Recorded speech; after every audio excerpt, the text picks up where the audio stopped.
La emisión del programa Vamos a ver dejó al público helado con la difusión de una conversación telefónica que, más allá del morbo del espectáculo, puso en evidencia la crudeza de una realidad que muchos prefieren no mirar de frente. La protagonista de la llamada era nada menos que la madre de Michu, quien se expresó con un tono tan ligero y desconcertante que dejó a todos los presentes en el plató, y a los espectadores al otro lado de la pantalla, profundamente perplejos. La pregunta era directa: ¿qué opinaba sobre el hecho de que Gloria Camila las hubiera calificado como cucarachas? La respuesta, sin embargo, rozó la parodia. Lejos de mostrar enfado, incomodidad o siquiera sorpresa, la madre de Michu soltó una carcajada, hizo una broma sobre el color de su piel, insinuó que quizás por ser muy morena la llamaban así, y acto seguido restó importancia a lo dicho por la hija de Ortega Cano, como si se tratara de una ocurrencia sin trascendencia. Aquello no solo resultó desconcertante por su contenido, sino por el absoluto desdén con el que respondió a una acusación tan hiriente. Esa frivolidad, esa falta de reacción, dice mucho más de lo que parece a simple vista. Pero lo verdaderamente alarmante no se limitó a ese momento. Minutos más tarde, otra llamada, esta vez de una vecina del entorno de Michu, sumó un nuevo nivel de inquietud al relato. En ella se relataban supuestos tiroteos en las inmediaciones, conflictos vecinales, situaciones de riesgo y una atmósfera de inestabilidad que inevitablemente hace pensar: ¿cómo es posible que una menor, la pequeña Rocío, hija de Michu y José Fernando, esté creciendo en un ambiente tan marcado por el caos, la suciedad, la violencia y el abandono?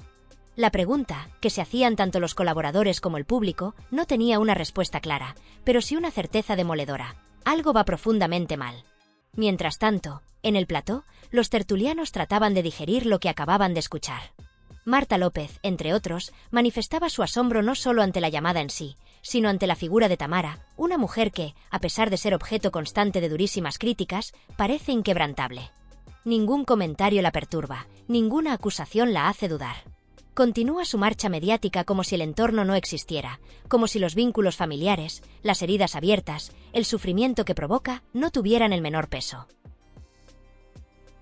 «Es como si tuviera hielo en las venas», comentó alguien en el estudio, aludiendo a esa frialdad que desconcierta y que, en cierto modo, intimida. Y no es una exageración. Tras haberla enfrentado en plató, después de discusiones tensas, de frases hirientes, Tamara ha sido capaz de acercarse con una sonrisa fingida para comentar con total naturalidad el vestido que llevaba una colaboradora o alabar un peinado, como si nada hubiera pasado. Esa capacidad de cambiar de tono, de fingir cordialidad mientras siembra discordia, despierta sospechas y dibuja un perfil inquietante, más centrado en la cámara que en la familia. La sospecha generalizada es que Tamara está usando el dolor ajeno como trampolín. Aprovechando el conflicto, la tragedia familiar y sobre todo la debilidad del clan Ortega, para posicionarse, para ganar visibilidad, para obtener un hueco en algún reality o colaboración televisiva en los próximos meses. Su discurso, su actitud, su insistencia en hablar, en generar escándalo, apunta en esa dirección. Y lo que resulta más triste es que lo hace sabiendo perfectamente a quién está hiriendo. Porque no se trata solo de un rifirrafe con Gloria Camila.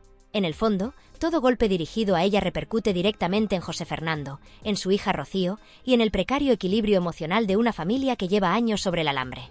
Gloria, por su parte, trata de mantener la calma. Quienes trabajan con ella lo saben. Delante de las cámaras muestra firmeza, contención, incluso frialdad. Pero cuando las luces se apagan, cuando los focos se alejan, se rompe. Sufre en silencio. Llora lejos del plató. Y no por ella, o no solamente. Su principal preocupación es su hermano, su sobrina, esa niña que crece en medio de una guerra mediática que no ha elegido y cuyas consecuencias emocionales aún están por calcular. Gloria lleva años sosteniendo a su familia con una fuerza silenciosa. Ha sido el punto de apoyo de su padre, de su hermano, de su entorno más próximo. Y aunque nadie se lo haya pedido explícitamente, ha asumido ese rol con una madurez que supera su edad. No porque quiera, sino porque alguien tenía que hacerlo. Mientras tanto, en los márgenes silenciosos de una historia que cada día acumula nuevos capítulos dolorosos, Ortega Cano permanece inmóvil, contenido, casi desdibujado. Quienes aún le rodean, quienes aún tienen contacto con él o han compartido con él momentos recientes, aseguran que ha decidido apartarse definitivamente del fragor de la batalla mediática. Ya no participa, ya no interviene, ya no responde. Parece que, con el paso del tiempo, ha comprendido que la sobreexposición termina por devorarlo todo, incluso la dignidad. Se dice que ha optado por vivir según su propio tempo, uno alejado del ruido, de las cámaras, de los debates, de esa vorágine que antes frecuentaba con frecuencia, quizás por necesidad, quizás por inercia. Hoy, Ortega Cano no se pronuncia. Ha dejado de estar disponible para el escándalo, ha renunciado a formar parte del circo que durante años alimentó. Se mantiene al margen, en una especie de retiro emocional, quizá forzado, quizá elegido. Y en esa decisión, consciente o no, ha cedido de forma silenciosa el testigo del relato familiar a su hija Gloria Camila, quien ahora, guste o no, ha quedado convertida en el rostro visible, en el blanco perfecto, en la heredera no solo del apellido, sino también del peso mediático, de la carga simbólica, de la responsabilidad emocional. Tamara, que no da puntada sin hilo, lo sabe. Sabe que Ortega ya no está, que ya no responde, que no tiene presencia pública, y que por tanto sus ataques carecerían de eco si los dirigiera hacia él. No tendría repercusión golpear a alguien que no se defiende, que no da entrevistas, que no reacciona. Elige entonces, con la precisión de quien conoce las reglas de este juego sucio, a Gloria. Ella está presente. Ella da la cara. Ella es reconocible, cercana al espectador, carne habitual de plató. Es una figura que genera conversación, que divide opiniones, que arrastra simpatías y antipatías a partes iguales. Por eso es ella quien recibe las embestidas, los dardos, las insinuaciones, las acusaciones. Porque está ahí. Porque no se ha retirado. Porque su presencia, a diferencia de la de su padre, todavía genera contenido. Y porque, en última instancia, su nombre todavía tiene valor en el mercado del morbo.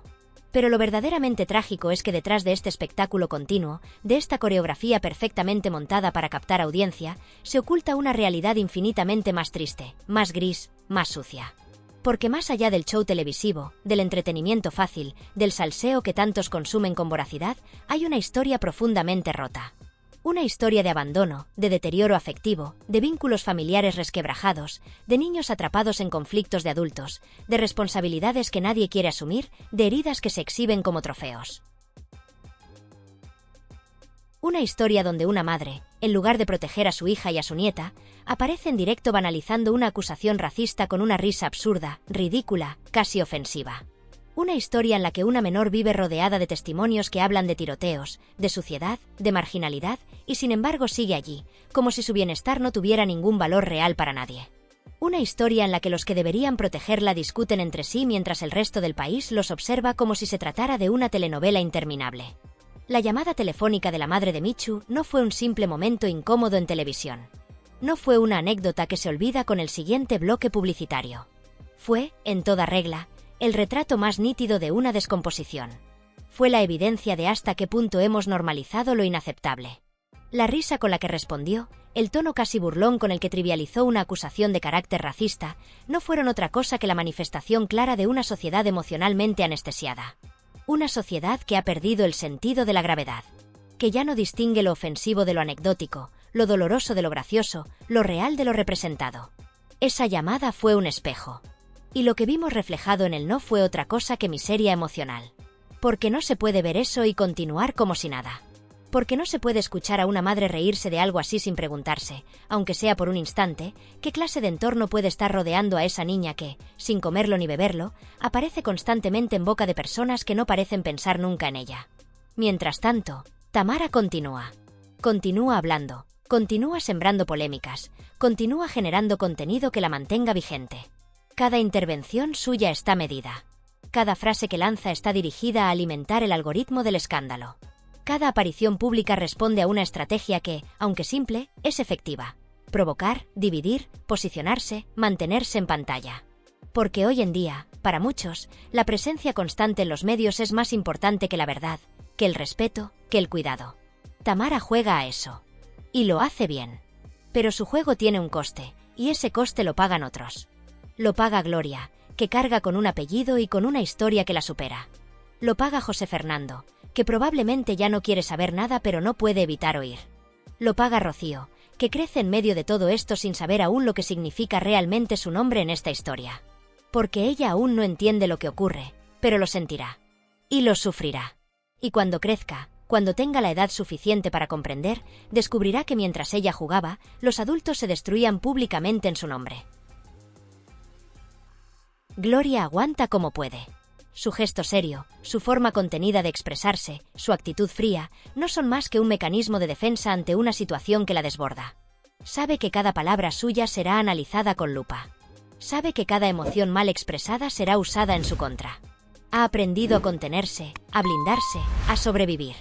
Pero eso no significa que no sufra. Quienes están cerca de ella aseguran que, tras bastidores, en los rincones donde las cámaras no alcanzan, se rompe. Que llora. Que siente el dolor de su hermano como propio. Que carga con una tristeza que no enseña. Porque detrás del personaje público hay una mujer que, desde muy joven, asumió roles que no le correspondían. Que tuvo que ser fuerte por obligación. Que se convirtió en pilar sin haberlo pedido. Que ha estado ahí, sosteniendo los restos de una familia rota, mientras otros se entretenían con su caída. José Fernando, desde su lugar silencioso, recibe todo esto como ecos lejanos que, sin embargo, resuenan con fuerza. Tal vez no mire, tal vez no quiera ver, tal vez haya aprendido a desconectarse, pero es imposible permanecer inmune cuando todo lo que ocurre afecta a su hija, a su hermana, a su historia personal. Él también forma parte de esta narrativa. Y aunque no esté presente, aunque no tenga voz, su ausencia también habla. Y Rocío, la pequeña, se ha convertido en una figura simbólica sin haberlo deseado. Su nombre aparece en debates, en comentarios, en titulares. Es utilizada como argumento, como escudo, como excusa. Pero nadie parece detenerse a pensar qué significa crecer así. ¿Qué impacto tendrá todo esto en su desarrollo emocional, en su forma de entender el mundo, en su capacidad de confiar en los adultos? Ella no ha elegido nada. Y sin embargo, está en medio de todo. Es una niña convertida en pieza de una historia que otros escriben, que otros manipulan, que otros venden. Y así, mientras todo sigue su curso, mientras los programas de televisión aprovechan cada nuevo giro del conflicto, mientras emiten llamadas, se enfrentan testimonios y se abren debates estériles, el círculo se va cerrando. Tamara habla, Gloria resiste, José Fernando se esconde, y Rocío crece. Y lo más terrible de todo es que nadie parece dispuesto a detener esta maquinaria. Porque entretiene. Porque da números. Porque genera likes, shares, audiencia. Y mientras la sociedad consume este drama como si fuera ficción, como si no hubiera consecuencias reales, una familia entera se desangra en directo. Lo más desconcertante de esta historia no son únicamente los hechos en sí, sino la manera en la que algunos de sus protagonistas deciden enfrentarlos, o más bien ignorarlos. Resulta imposible no reparar en la actitud con la que la madre de Michu respondió a ciertas afirmaciones que circulaban, especialmente aquella en la que supuestamente se la comparaba con una cucaracha. Su reacción fue tan sorpresiva como inquietante. Lejos de mostrarse dolida, molesta o siquiera mínimamente afectada, soltó una carcajada tan estruendosa como fuera de lugar. Esa risa, que brotó cuando apenas segundos antes aseguraba sentirse regular, un poco mal, dejó descolocados a muchos. ¿Era una forma de escudo emocional o simplemente una muestra más del desdén con el que se toma todo lo que gira en torno a su familia? Algunos justificaban que esa burla no estaba dirigida a ella, sino a un supuesto amigo íntimo de Michu, que apareció repentinamente en escena como personaje secundario en medio de este drama. Pero aún así, ¿no era esa actitud un tanto frívola, incluso para los estándares de esta historia? Mientras tanto, desde otro ángulo de este culebrón, se abría paso una revelación todavía más perturbadora. Una vecina del edificio donde reside Tamara relataba que, en esa misma finca, tiempo atrás, se produjo un altercado de gravedad. No se trató de una simple discusión entre vecinos ni de un malentendido. Según su testimonio, tuvo lugar un episodio con armas de fuego, un enfrentamiento familiar que terminó con disparos resonando en las zonas comunes del bloque. Lo escalofriante no es solo el hecho en sí, sino lo que se desprende de él. Uno de los implicados en aquel suceso, dice esta vecina, sigue viviendo justo allí, en el mismo edificio, incluso en el piso de enfrente. El dato, por sí solo, debería bastar para que las autoridades revisaran las condiciones en las que una menor se desarrolla, para que los jueces y fiscales tomen cartas en el asunto en lo que respecta a su protección. Sin embargo, esa información parece haber pasado casi desapercibida. Y es que la preocupación por la seguridad y el entorno físico en el que se cría la niña va mucho más allá de un episodio puntual. El estado del inmueble, según los que han tenido acceso o contacto directo con él, es deplorable. La vecina mencionaba sin tapujos que la limpieza era una asignatura pendiente en ese hogar. Hablaba de basura acumulada, de olores penetrantes, incluso de plagas. Allí hay de todo, decía con resignación, dando a entender que la dejadez es la norma, no la excepción. Las condiciones de salubridad son tan deficientes que, para algunos, rozan lo inhabitable. Según el relato, ni Tamara ni su madre han mostrado el más mínimo interés por mantener el hogar en condiciones dignas. Es como si la idea de tener un espacio habitable, ordenado y sano fuera ajena a su forma de entender la vida cotidiana. Y eso, más allá del juicio estético, plantea una pregunta crucial. ¿Es ese un lugar seguro y adecuado para que crezca una niña? El punto de vista de quienes han podido entrar en esa casa refuerza aún más la gravedad de la situación. Gente cercana a la familia habría confirmado el abandono, la falta de higiene, el deterioro. Algunos hablaban de muebles rotos, de paredes descascaradas, de suelos pegajosos. Una imagen que, si se contrastara con el entorno en el que debería vivir una menor de edad, resultaría insostenible. La niña, dicen, pasa más tiempo fuera de ese domicilio que dentro, y cuando está allí, lo hace en condiciones que rozan el desamparo. A la vista de esto, no cuesta imaginar por qué muchos consideran que la custodia debería trasladarse a manos más responsables. Pero más allá del escenario físico, está el emocional. Y ahí es donde el personaje de Tamara comienza a cobrar un protagonismo inquietante. Su comportamiento tras el fallecimiento de su hermana ha sido descrito por quienes la han observado de cerca como frío, inexpresivo, casi mecánico. Durante las exequias, ni una lágrima, ni un gesto de dolor sincero. La frialdad de su presencia contrastaba con la intensidad del momento. Muchos no entendían cómo podía mantenerse tan entera, o peor aún, tan indiferente, frente a una pérdida tan reciente y tan profunda. ¿Se trataba de un mecanismo de defensa, o simplemente de una incapacidad emocional? Algunos llegaron a decir, sin rodeos, que Tamara no parece poseer el más mínimo nivel de empatía. Y eso, en alguien que debe criar a una niña, no deja de ser un dato perturbador. Al otro lado del conflicto, Gloria Camila intenta mantenerse en una posición de relativa contención. Si bien ha alzado la voz en momentos clave, ha procurado no entrar en el terreno del escándalo gratuito. De hecho, muchas de las acusaciones que se le han lanzado han sido tergiversadas. Por ejemplo, ese apodo tan polémico que tanto revuelo ha generado no fue pronunciado hacia la madre de Michu, sino hacia otro individuo, quizás el amigo íntimo que surgió en medio del revuelo mediático. Pero claro, en este tipo de guerras de declaraciones, la precisión se pierde con facilidad y las frases sacadas de contexto se convierten en munición. Y eso fue lo que ocurrió. Lo que se dijo, lo que se entendió y lo que se quiso manipular terminaron siendo cosas distintas. La pregunta que muchos se hacen es si estas dos partes están realmente condenadas a entenderse. Algunos opinan que no tienen escapatoria, que, por el bien de la niña, deberán encontrar puntos en común, aunque sea desde la hipocresía. Otros creen que esa reconciliación es imposible, que el rencor y la diferencia de valores es tan profunda que ni siquiera la necesidad de un acuerdo puede superar el abismo. Todo dependerá, claro, de dónde caiga finalmente la responsabilidad legal. Si la custodia recae en Gloria Camila o en la familia Ortega, el escenario será uno. Pero si se permite que Tamara e Inmaculada mantengan un papel relevante, la historia puede ir por otro camino. El verdadero riesgo, en todo caso, es que el interés por la niña esté condicionado por cuestiones económicas.